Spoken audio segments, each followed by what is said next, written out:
Ancient Egyptian obelisk facts. Late in the 19th century, the government of Egypt divided a pair of obelisks between the United States of America and Great Britain. One stands in Central Park, New York City, the other on the Thames Embankment in London. Although they are commonly known as Cleopatra's Needles, they have no historical connection with the Egyptian queen. These obelisks were erected and dedicated at Heliopolis by Thutmose III about 1500 BC and bear inscriptions to him and to Ramses LL.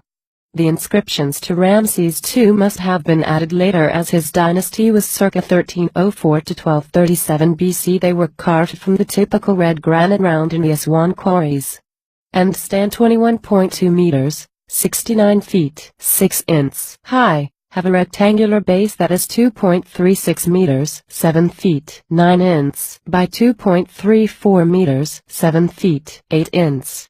Each weighs 180 tons. They were later moved and re-erected in the ancient city of Alexandria till 22 BC. Obelisks are known to have been erected as early as the 4th Egyptian dynasty, 2613 to 2-9 BC. However, no examples from that era have survived. The earliest surviving examples date from the 12th dynasty 1991 to 1786 BC and stand outside the temple of Amen at Karnak. One pair erected by Thutmose III 1225 to 1212 BC is 24 meters 80 feet high and 1.8 meters 6 feet square at the base, and weigh 133 tons each. During the time of the Roman emperors, many obelisks were transported from Egypt to what is now Italy.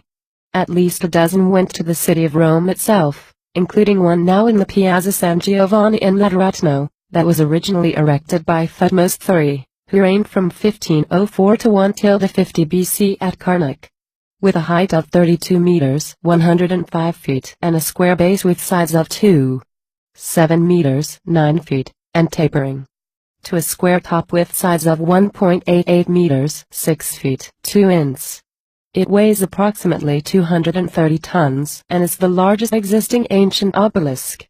All of these ancient obelisks were cut from a single shaft of stone, usual 1Y red granite from the quarries at Aswan. They are an historic tribute to the great technical and mechanical genius of the ancient Egyptians, in not only preparing the stones from the quarries, but also in transporting them in one piece and in setting them up on their proper bases. The sides were inscribed with hieroglyphs usually indicating a religious and commemorative purpose. Of interest to us as Freemasons is the fact that in the base of the Cleopatra's Needles obelisks were discovered, cemented within their bases, a trowel, a lead plummet, a pure white stone, a rectangular stone rough on its upper and lower surfaces, and a recessed stone clearly showing the oblong square. Remember that these were transported from Egypt late in the 19th century to England and the USA, otherwise these symbols may have remained hidden from us.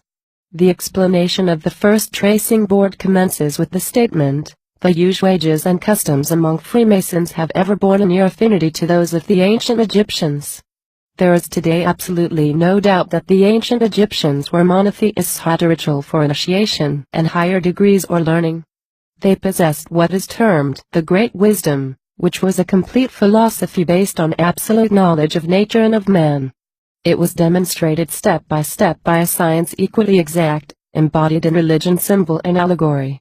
Over time, this great knowledge became clouded, then degraded, and finally lost to the world through ambition, pride, treachery and bigotry or men, so that it no longer exists today in an orderly form.